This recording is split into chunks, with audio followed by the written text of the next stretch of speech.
Simple question. Is anyone ready to take control in the state of Florida? Any of the major in-state powers, I use that term, with varying degrees of relativity right now, because there's not a whole lot of power going on. Admittedly, University of Florida has things very much in line to regain their footing for an extended period of time. They finished top, what were they, number 6 last year in the final poll, back-to-back double-digit win seasons. I know the resume. Florida, by 10 miles, is in the best position right now. If we're going to put the blank out there and put someone's name in it, Florida is by 10 miles the closest to being able to assume that. But I want to pause on Florida and just ask you a question. Are you in the parity crowd? Are you someone who longs for parity in the sport of college football? I think most of you are. If you're in that crowd that craves parity, that craves more than 4 or 5 teams being there at the end every single year, and it seems like it's the same helmet stickers there at the end of every year, you need to focus on the state of Florida. You need to see someone take control in Florida. Because right now, neither Florida State nor Miami have kept up their end of the deal, and it's allowed Clemson in large part to run away with the ACC.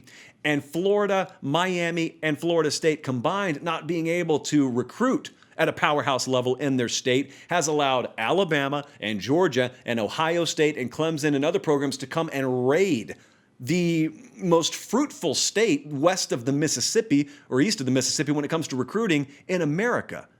And so what would happen? Let's just toss around the idea for a second. What would happen if one of these programs regained peak form? Much less 2 of them. Let's just say 1. But there's no reason why more than 1 can't here. Florida is the closest. The roster is better than everyone else right now in the state of Florida. The staff, I think, is excellent on a Saturday. I think they were average when they put it together initially from a recruiting standpoint. I think they've elevated to good now. They need to be better than good, but I think they're better as a recruiting staff than they were. But then there are other aspects here that you look at. They have a head start. Dan Mullen has a head start on what you have at Florida State right now. We're going to touch on that in a second with Mike Norvell, and also what you have at Miami. Because to be honest, I don't really know what you have at either of those programs. So yeah, Florida's clearly in a better position than everyone else here. With Miami, I have no clue. Said this to Colin. Colin's our director, by the way. I mention his name all the time. Someone asked me the other day, who's Colin? He's a lovely young man. Lovely young man. And he's sitting 2 walls away from me right here. So I asked Colin, what in the world's Miami? And we kind of nodded in agreement. No one knows what Miami is. Last year, I thought they blew a golden opportunity. What happened was Florida tried to gift-wrap the opening game of the season. You remember they played that week 0 game in Orlando. We were there. It was like 115 degrees. And it was a turnover fest, and Miami had every opportunity to win the game, and they didn't win the game. Okay, well, that's fine, because Florida is a power from the SEC. It's not going to kill your season to lose to them. But then North Carolina, Virginia Tech, Georgia Tech, FIU, Duke, shut out by Louisiana Tech in the bowl game. They ended up losing 7 games. Quarterback play was bad. Offensive line play was not very good at all. It could be even worse this year. They're in a bad place with their offensive line right now. Now, the one potential answer that we have, and I say potential because even you guys in Coral Gables don't fully know yet, is yes, Derek King comes in from Houston. So maybe there's an answer at quarterback. But again, we're trying to install a new system offensively with Rhett Lashley coming in at Miami. Spring gets taken from us. Don't know when off-season workouts will commence. Are we going to have to install and also get ready to open a season? Are we going to be in any position to capitalize if maybe we have a fortuitous path schedule-wise this year? No one knows. There's so many unknowns with Miami right now. I thought they had a really good opportunity last year, even with the loss to Florida to open the year, and they couldn't get it done. Now, with Florida State, they're in a terrible spot, but also in a great spot. I'm going to tell you why they're in a terrible spot, and this is not unique to them. They just picked the worst time to hire a new coach. I think they hired the right new head coach after a disastrous hire in Willie Taggart. More on that in just a second. Mike Norvell's the right guy. I have a lot of confidence that he'll end up getting the job done there. I think he'll, maybe not with the full staff that he has right now. Maybe, there will be a process to gradually overturning over 2, 3, 4 year period his staff to where eventually he builds a really, really powerhouse recruiting staff. I think that'll happen with Mike Norvell. The problem is, it's the same way at the Mississippi schools, Arkansas, anyone who brought in a new head coach. You couldn't have planned on not having spring, but yet you don't have spring. And so there was a huge culture issue at Florida State. Most of the time there is. Not everybody gets to do what Kirby Smart did and inherit a Lamborghini with a couple of flat tires. Like most of the time when you inherit a name brand program, it's because things inside are rotten. So things inside the Florida program had completely rotted. And the exterior showed. I mean, it's not like their record on Saturdays left anything to the imagination. But he comes in and you're all about culture, culture, culture, and now spring's canceled. Now everyone's off campus. Now you can't talk to folks.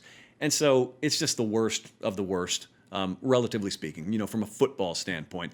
But here's what's great about it. What's great about it is at least the people who made the terrible decision hiring Willie Taggart as the head coach of Florida State. I don't have a problem with Taggart as a coach. As the head coach of Florida State, allowing him to learn on your dime was inexcusable. Always was. I think a lot of folks rooted for him. I have no problem rooting for him, but at the same time, I mean, a bad hire is a bad hire.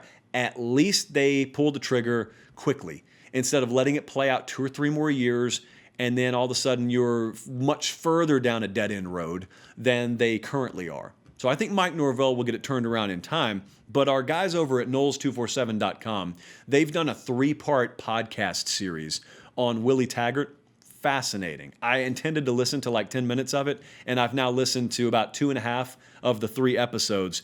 And it's called On the Bench, by the way. If you guys want to listen to the podcast, it's called the On the Bench podcast. But they did a 3-parter on just where everything went wrong with Willie Taggart.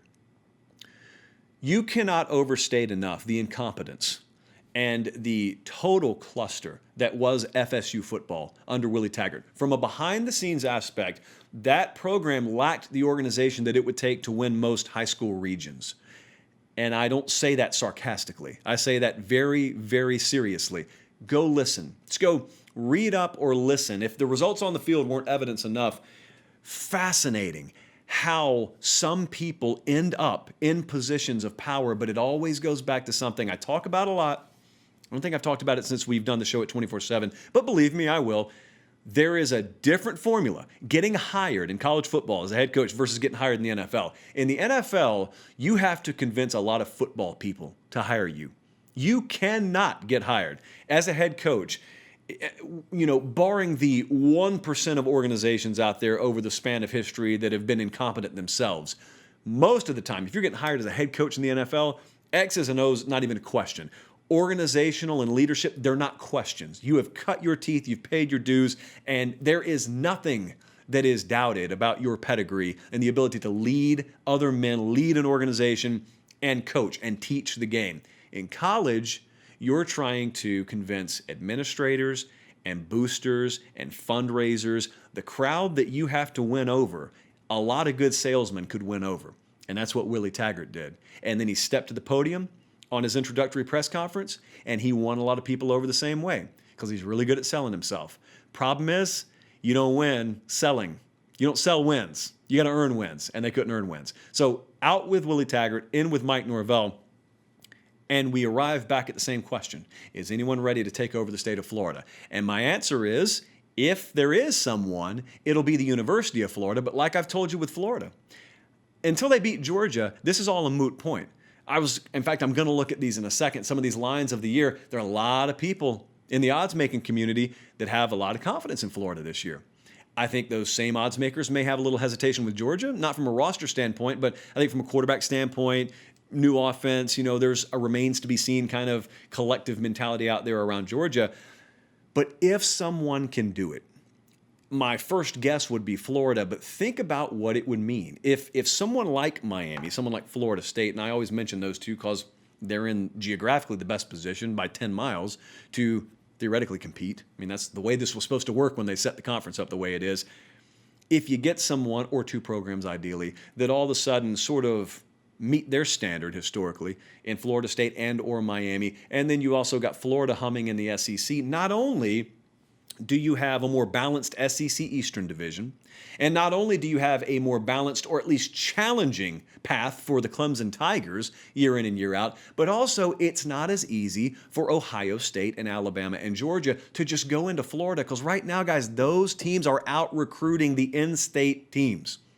Ohio State versus Florida State, heads up for a kid in Florida right now. Buckeyes are winning that thing at least 6 out of 10 times.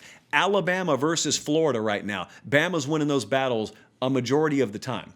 That's not the way it's supposed to be. Clemson versus Miami. Right now, Clemson's got the upper hand in the state of Florida for in-state kids. So if you want a little more parity in the sport, not only does Miami winning more recruiting battles help them against Clemson, but it also, if Clemson makes it into the playoffs, so they're, in a blind resume test at the end of the year, they don't look like a borderline AFC East team. Maybe you have shaved off the bottom 20% of their roster from an elite standpoint that they are able to accumulate now. Bama's able to accumulate it now. I'm not telling you that those programs couldn't go elsewhere and get talent.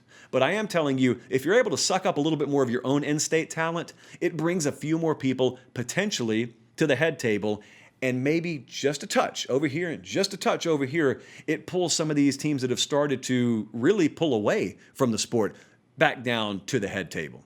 More people at the head table equals more parity, equals a lot of you are happier. So I'm just saying, watch the state of Florida, because that's where the action is. To me, that's where the action is, more so than any other state right now.